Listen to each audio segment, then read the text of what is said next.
26 minutos y ya está con nosotros el abogado constitucionalista Gonzalo Muñoz, a quien le damos la bienvenida a este espacio de noticias aquí en Ecuador TV. Bienvenido. Carolina, siempre un gusto. Muchas gracias por la invitación.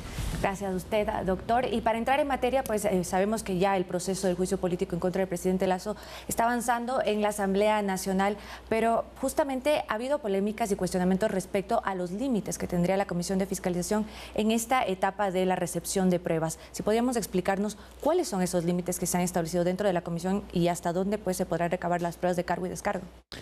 Carolina, ¿qué es lo que sucede? El presidente de la República, ¿no es cierto?, está siendo ya ahorita sujeto de un juicio político en el Parlamento, un juicio político que fue admitido, llamémoslo así, por la Corte Constitucional. Pues la Corte Constitucional pone límites respecto de las acusaciones que se planteaban en la acusación inicial. ¿Cuáles son esos límites? Recordemos que se plantearon en un inicio 3 causales o 3 infracciones políticas que le imputaban al presidente y actualmente la Corte no dio paso a 2. No dio paso a las 2 por concusión, por el caso de Hernán Luque y por el de Ítalo Cedeño. Entonces, ¿qué establece la Corte en su dictamen? Y tiene que ser de obligatorio cumplimiento por parte de la Comisión de Fiscalización en su fase sustanciadora y después por el Pleno de la Asamblea Nacional en la fase de juzgamiento. Que todos los hechos, pruebas, alegaciones, injerencias respecto de esas 2 acusaciones que no fueron admitidas por la Corte Constitucional no pueden ser parte del juicio político. Yo he escuchado a ciertos legisladores, no sé con qué objeto, de querer abrir el abanico total, así que el presidente, una vez que llegó a la Asamblea, puede ser juzgado por cualquier cosa. Incluso hablan de un peculado ahora de bonos Brady y cosas que no tienen ningún sentido. Y por ejemplo, es que desde el Partido Social Cristiano, que son algunos legisladores proponentes de este proceso, se ha mencionado que en otros procesos de juicio político, por ejemplo, al excontralor Celi, en la Comisión de Fiscalización, presidida por Villavicencio, se aceptaron pruebas de otras causales que estaban más allá de lo que se solicitó en un principio. ¿Esto difiere en el caso de este proceso de ser un presidente de la República? ¿Qué es lo que sucede? Pueden agregarse pruebas de oficio. De hecho, el día de hoy en la Asamblea Nacional a las 4 de la tarde sesiona la Comisión de Fiscalización y pueden agregarse pruebas de oficio, pero el dictamen de la Corte ha sido clarísimo. No pueden agregarse hechos, alegaciones, injerencias o pruebas respecto de una causal que no sea la tercera por peculado en el caso Flopec. No puede tratar absolutamente nada más. Si el Parlamento decide obviar, hacer caso omiso de dicho dictamen, pues la Corte está en la obligación de hacer un auto de verificación y establecer las observaciones y, de ser el caso, las sanciones respectivas. ¿Puede haber justamente sanciones en este Sí, caso? por supuesto. ¿Qué tipo de sanciones? En caso, lo que sucedió, por ejemplo, con la destitución de los consejeros de participación ciudadana, que la Corte les dispuso que cumplan con la designación del presidente de la Judicatura, le dieron varias largas al tema, no votaban por el que tenían que votar en ese momento, bueno, no que le tenían que votar, o elegir simplemente un presidente, no lo hicieron, y la Corte, en un auto de verificación, procedió a su destitución.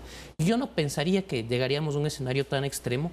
Pienso yo que en caso de que la Corte inicie un auto de verificación, en primer lugar, debería, si es que no se está observando lo que se estableció en el dictamen, llamar la atención y posteriormente, sí, de ser el caso, repito, tomar las sanciones respectivas. Ahora, también había otro cuestionamiento y justamente del presidente de la Comisión de Fiscalización, Fernando Villavicencio. ¿Usted considera que se extralimitó al solicitar a los interpelantes esta singularización de la prueba?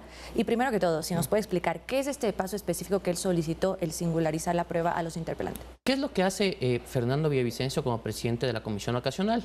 Él tenía la obligación, ¿no es cierto?, la Comisión de abocar conocimiento y proceder a la notificación a los solicitantes y también al presidente de la República. Eso es lo que tenía que hacer el presidente Villavicencio. Sin embargo, como en este caso la Corte Constitucional dijo, a ver, ustedes solamente le pueden enjuiciar al presidente por la última causal, por el peculado de Flopec, lo demás tienen que sacar. Claro, él hace una cuestión con la cual pues yo no estoy en desacuerdo. ¿Cuál es esa cuestión? Solicitarles a las personas, a los asambleístas proponentes del juicio político, que singularicen las pruebas y saquen las demás. O sea, les está dando la oportunidad a ellos mismos como proponentes que saquen las pruebas que no tienen nada que ver con esa causal, e incluso en ese escrito se solicita que singularicen y expliquen la pertinencia de las mismas para el caso de Flopec. Eso es lo que está haciendo el presidente de la comisión. Lo han criticado por mencionar que esto no es una prerrogativa de él, sino únicamente de los miembros de la comisión. Bueno, puede ser, pero a mí en el fondo no me parece mal, porque ¿qué es lo que se busca en este caso? Es garantizar el derecho al debido proceso de la persona que está siendo sujeta del proceso político, en este caso el presidente. Piense usted, Carolina, por ejemplo, cómo puede el presidente presentar descargos, ¿ya?, cuando no sabe qué pruebas son las que van a actuar. Justamente el hecho de que no se realizó esta singularización por parte de los interpelantes, ¿tendría algún tipo de repercusión en este proceso? Porque el presidente ha solicitado que se verifique si es que esto se realizó. Por supuesto que sí, desde mi punto de vista. ¿Qué es lo que sucede? Como yo le explicaba, el presidente tiene derecho a contradecir los hechos, las alegaciones y por lo tanto las pruebas. Si los proponentes no singularizan las pruebas, ¿cómo sabe el presidente de la República de todos los elementos probatorios o evidencias que se anuncian en la acusación política, cuáles de ellos va a contestar? Entonces, sí existiría una vulneración a su derecho a la defensa y, por supuesto, al debido proceso. Ahora, yéndonos al tema justamente de las causales o la causal específica calificada por la Corte Constitucional, a pesar de que la misma Corte pues cuestionó la prolijidad de la Asamblea, finalmente ha calificado este proceso que ya avanza. ¿Pero usted considera que existen los elementos, considerando las pruebas que hasta ahora se conocen, que es un informe de Contraloría y también esta carta del exgerente Estupiñán al presidente de la República sobre las presuntas irregularidades en Flopec? Yo siempre he sido muy respetuoso respecto a los criterios de esta Corte Constitucional. Pienso que ha tenido fallos muy importantes a favor del desarrollo progresivo de los derechos. Sin embargo, pienso que nos quedó debiendo en el dictamen de admisibilidad del presidente. Sienta dos precedentes muy importantes respecto de los dos cargos de conclusión sobre cuándo procede, y en el tercero utiliza una palabra en el aspecto de peculado, que es el que admite la veracidad mínima, lo que los hechos pueden ser mínimamente veraces. Desde mi punto de vista, es una narrativa falsa. Ese es el problema que a mí la Corte no entiendo cómo no pudo verificar, porque ¿qué es lo que dice la Corte? La Contraloría sugirió terminar el contrato en ese informe de examen especial, dicho sea de paso, de un contrato del año 2018, lo cual eso nunca recomendó la Contraloría General del Estado. Nunca recomendó la Contraloría General del Estado. Lo que se hizo, lo que recomendó la Contraloría fue ciertas adecuaciones, ciertas mejoras al contrato que terminaron, entiendo, haciéndose, e incluso Flopec tendría una utilidad importante en los años después, posterior al examen especial. Entonces la Contraloría acepta una causal en virtud de hechos que no corresponden a la verdad. Pero ¿y qué pasa con esta carta del exgerente Estupiñán, que es uno de los elementos que ha dicho a los interpelantes sostiene este proceso, porque este habría puesto a sobreaviso al presidente de la República? ¿Qué es lo que sucede con la carta del vicealmirante Estupiñán? Efectivamente, después de que ya no estaba ejerciendo el cargo de gerente de Flopec, envía una comunicación al presidente de la República. Como es normal en la presidencia, todo este tipo de comunicaciones se trasladan a las instituciones pertinentes, y es precisamente lo que sucedió con la carta del ingeniero Estupiñán. Es decir, no es que no se le hizo caso bajo ningún concepto, sino que dicha comunicación fue trasladada a quien tenía que hacerse cargo de la misma. Usted entenderá, por ejemplo, que es imposible en este país que el presidente lea todas las denuncias que le mandan, sea de corrupción, sean de todo esto. Para eso está el Estado en sí mismo, el gobierno en sí mismo, que tiene instituciones justamente para este tipo de cuestiones. Pero entonces usted considera que no existe una conexión lógica entre la acusación y lo que se menciona de pruebas que se han presentado hasta el momento. No existe no solamente una conexión lógica, no existe un nexo causal entre la infracción política imputada por parte de los solicitantes y el presidente de la República. Ellos mencionan un supuesto peculado, una pérdida del Estado por el contrato de Amazonas Tankers. Pero en primer lugar, ese contrato no se firmó en la época del presidente de la República. Dicen que en el año 2022, si no estoy mal, se lo volvió a firmar, cuando no es verdad, sino que tiene una cláusula de renovación automática, es decir, nunca se lo volvió a firmar. Y lo principal, el informe de Contraloría. ¿Qué es lo que dice el informe de Contraloría? Hágase mejoras, renegocien ciertos puntos, pero jamás la terminación unilateral del contrato. A tal punto que el mismo vicealmirante Estupiñán, cuando estaba gerente de Flopec, decide la determinación unilateral del contrato y 4 días después, mediante correo electrónico, se va para atrás.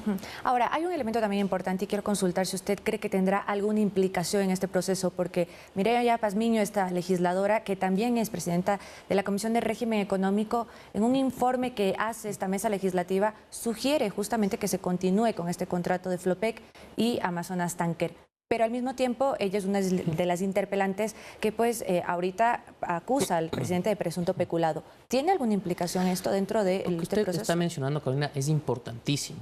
¿Por qué? Porque en la Comisión de Régimen Económico efectivamente se realizó un proceso de control político a varios contratos de la empresa Flopec. Entre esos contratos estaba Amazonas Tankers.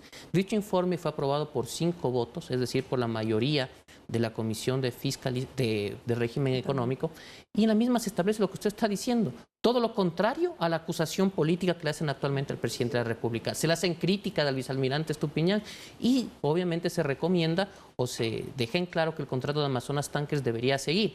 Y eso demuestra también la intención única que tienen los legisladores, la tuvieron desde un principio, desde la creación de la Comisión Ocasional, que sin tener causales querían el juicio político del presidente de la República por lo que sea. Entonces hoy no les importa ni siquiera contradecirse en los argumentos o criterios que tenían en el pasado con tal de proceder con el juicio político. Finalmente, doctor, y vamos a terminar con esto, ¿cuál usted considera debería ser la estrategia del presidente dentro de este primer proceso, que son de los 10 días de recepción de pruebas? Bueno, el presidente de la República se ha dado por notificado, tiene 10 días a partir de dicha fecha para presentar sus alegatos y sus descargos.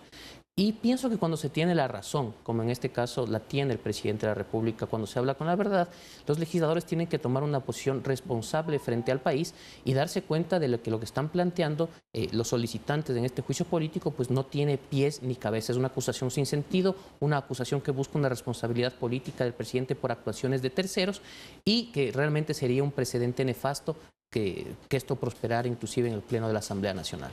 Perfecto, muchísimas gracias. Estuvimos con el doctor Gonzalo Muñoz. Gracias, doctor, por estar con nosotros en Noticias 7. Volvemos a un corte comercial y seguimos.